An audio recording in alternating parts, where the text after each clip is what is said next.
हेल' लोगोफोर, बे समाव नोंथांमोननो माखासे जथाय रादाब होनो नागिरदों। बे सानसेनि जथाय रादाब आरो बेवहाय माखासे गोनां रादाबफोरजों लोगोसे साख्रिनि खौरां मोनगोन।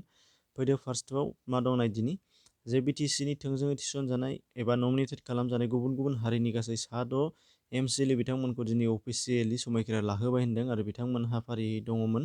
नोंथांमोनहा सिगाङावनो मिथिखानाय बादियै माधव चन्द्र छेत्री गरखानिफ्राय, बेनिफ्राय श्रीमती समापति डेका बिथाङा सरनिया कछारीनिफ्राय, विल्सन हासदा बिथाङा सान्थालिनिफ्राय आरो प्रदीप कुमार भुयान बिथाङा केवटनिफ्राय आरो हेमन्त कुमार राभा बिथाङा राभानिफ्राय आरो श्रीमती अर्पणा मेधि बिथाङा जेनेरेलनिफ्राय।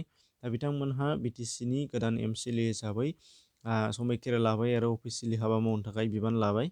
बाव दङ नाम्बार 2आव आसामाव फैगौ गोदान बोसोरनिफ्राय से थाखोनिफ्राय लानानै गासैबो थाखोनि फरायसालिफोरखौ खुलिनो बिथोन होनाय जाबाय होनदों, नाथाय मोनफ्रोमबो थाखोआ कभिड-19 गाइडलाइनजों खारनो नांगोन। बेनि गेजेराव 5 थाखोसिमा थाखोआव फैथारनांगौबो नङा, नाथाय 6 थाखोनिफ्राय गासैबो फैनो नांगोन होनदों आरो बैफोरनि गेजेराव मोनफ्रोमबो क्लासआनो सप्तानि मोनफ्रोमबो सानावनो जानाय नङा होनदों, बेखौ बाराय लानानै राननाय जागोन होनदों आरो समखौबो लानानै राननाय जागोन, नाथाय बाराय आरो सम राननाय गासैबो गाइडलाइनफोरखौ स्कुलाव हरगोन होनदों। बेखौ बे गाइडलाइननि बायदि खारनांगोन होननानै बुंखादों। नाम्बार 3आव दङ बाक्सा जिल्लानि सिङाव थानाय गरेस्वर हिर' मटर श'रुमनिफ्राय सासे आइजोआ गारि गोदाननि मुङाव नंखाय गारि गोदान मोनलांदों होनदों एबा गोजाम गारिखौनो गारि गोदान हिसाबै बिथांनो हरनाय जादों होनदों। बिथाङा जेब्ला आरसि बानायदों अब्लासो बिथाङा हमनो हादों जे बे गारिनि सायाव सिगाङावनो अलरेडि बानायखानाय आरसि दङमोन होनदों गुबुननि नामाव। दा बेखायनो बियो मोनसे डुप्लिकेट गारिमोन। दा बेखौनो बिथाङा श'रुमाव कमप्लेन होनायजों लोगोसे श'रुमनि सायाव तदन्त लानो थाखाय खावलायनायखौ नुदों। बेनिफ्राय दङ नाम्बार 4आव क'क्राझाराव मंगलबारखालि दुंहाव थासारि, जेराव क'क्राझारनि बड'फा कालचारेल कमप्लेक्सआव भारत रक्षा मन्च आसाम प्रदेशनि मोनसे मेल जादोंमोन। बेयाव बारग' एनडिएफबिनि सोद्रोमाफोरखौ लेंहरनानै मेलाव लेंहरनाय जादोंमोन आरो बेयाव बिटिआर एकर्डनि रादाय बायदियै बिथांमोननि थांनानै थानायनि राहानि बागै सावरायनाय जागोन होननानै बारग' एनडिएफबिफोरखौ लेंहरनाय जादों होनदों। नाथाय मेलाव थांनायनि उनाव मिथिनो मोन्दों जे भारत रक्षा मन्चआव जयेन जानायनिसो खोथा रायलायदों आरो फर्म राननानै होदों होनदों। जाउनाव मिटिं जानाय समावनो दावराव दावसि जानायजों लोगोसे गुलुं गुजुंजों मेलाव बाहायनो जोबनो गोनां जादों होनदों। बिथांमोना सिमान लानाय बायदिब्ला बारग' एनडिएफबिनि सोद्रोमाफोरखौ नंखायै माखासे सुबुंफोरा थगायनानै लांनाय जादों होनदों। नाम्बार 5आव दङ बिजेपिआव आरोबाव दैदेनगिरिफोर हाबदों।